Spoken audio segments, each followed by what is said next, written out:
Assalamualaikum warahmatullahi wabarakatuh. Tugas presentasi kelompok 10. Kami yang beranggotakan Bunda Asima, Bunda Anis, Bunda Kustini, dan Bunda Dinda. Model pembelajaran Project Based Learning atau PJBL adalah pendekatan instruksional yang berpusat pada siswa, di mana peserta didik terlibat dalam proyek dunia nyata yang mendalam dan bermakna untuk memperoleh pengetahuan dan keterampilan baru. Model ini menggunakan proyek atau kegiatan sebagai media utama pembelajaran. Karakteristik utama PJBL berpusat pada siswa. Siswa mengambil peran aktif dalam proses belajar, mendorong kemandirian dan motivasi internal. Pertanyaan mendasar. Pembelajaran dimulai dengan pertanyaan atau masalah menantang yang relevan dengan kehidupan nyata yang memandu seluruh proyek. Penyelidikan autentik. Siswa terlibat dalam penyelidikan, pengumpulan data, dan pemecahan masalah secara kolaboratif.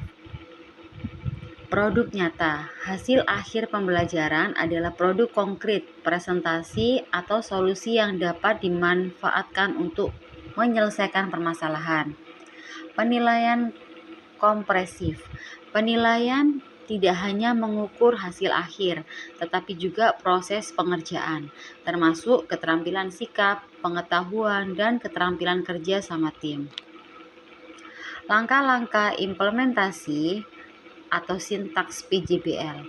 Menurut pedoman umum, sintaks PJBL biasanya terdiri dari 6 langkah utama. Yang pertama, penentuan pertanyaan mendasar. Guru memulai dengan mengajukan pertanyaan esensial yang memicu keingintahuan siswa dan mengarah pada penugasan proyek. 2. Menyusun perencanaan proyek.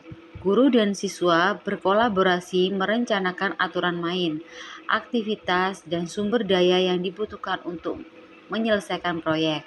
3. Menyusun jadwal pelaksanaan. Siswa secara mandiri atau dalam kelompok membuat jadwal aktivitas yang rinci untuk menyelesaikan proyek tepat waktu. 4. Memonitor kegiatan dan kemajuan proyek.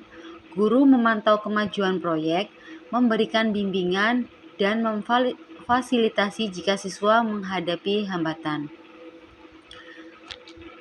5. Menguji hasil. Siswa mempresentasikan atau mendemonstrasikan hasil proyek mereka dan guru melakukan penilaian terhadap produk dan proses yang telah dilakukan. Yang keenam, evaluasi pengalaman. Guru dan siswa melakukan refleksi terhadap seluruh aktivitas dan hasil proyek, baik secara individu maupun kelompok, untuk perbaikan di masa depan. Manfaat PJBL. Model ini memberikan berbagai manfaat, di antaranya meningkatkan motivasi, kreativitas, dan kemandirian belajar siswa, mengembangkan kemampuan berpikir kritis, kolaborasi, dan keterampilan pemecahan masalah yang dibutuhkan di dunia nyata. Mempromosikan pembelajaran seumur hidup dengan menjadikan pembelajaran relevan, menarik, dan bermakna. Membangun karakter siswa seperti gotong royong dan toleransi melalui kerja tim. Contoh proyek PAUD yaitu berkebun sayur sederhana di halaman sekolah. Proyek ini mengintegrasikan berbagai aspek pembelajaran PAUD seperti sains sederhana, bahasa, matematika, dan seni. 1. Penentuan pertanyaan mendasar. Proyek dimulai dengan memicu rasa ingin tahu anak.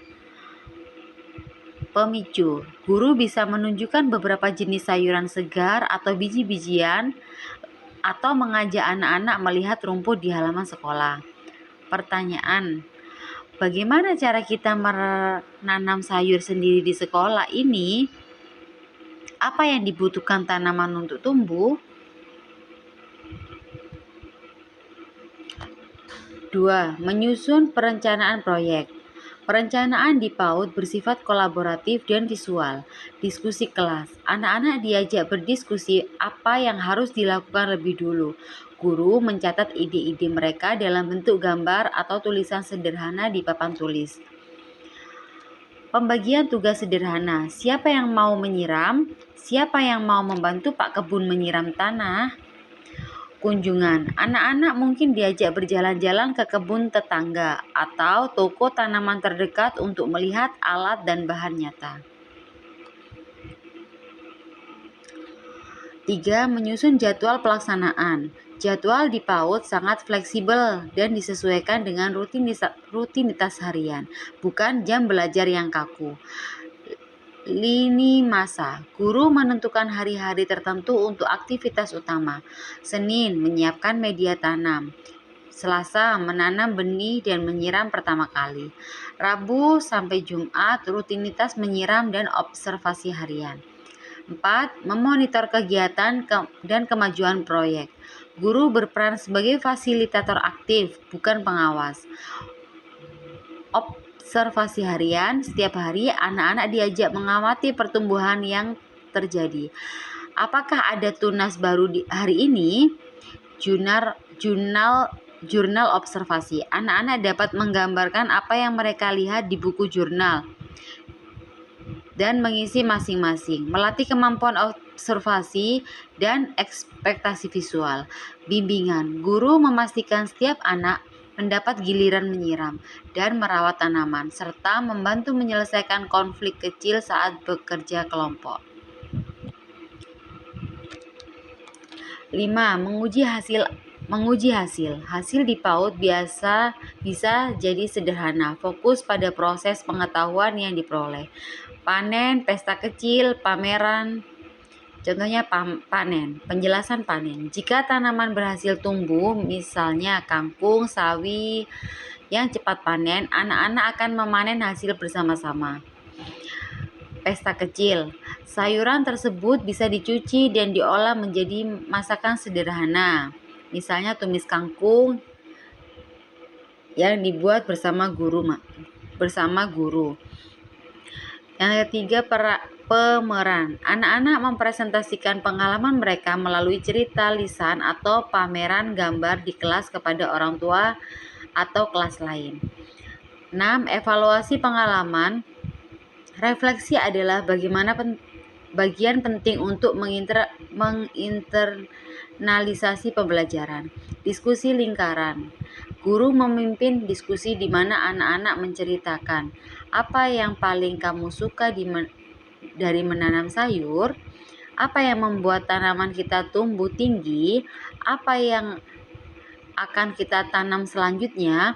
Melalui proyek berkebun ini, anak PAUD tidak hanya belajar cara menanam, tetapi juga belajar sabar, menunggu tanaman tumbuh, bertanggung jawab atas makhluk hidup, berkolaborasi dengan teman, dan mengekspresikan makanan sehat. Sekian presentasi dari kelompok 10. Kurang lebihnya mohon maaf jika ada salah kata.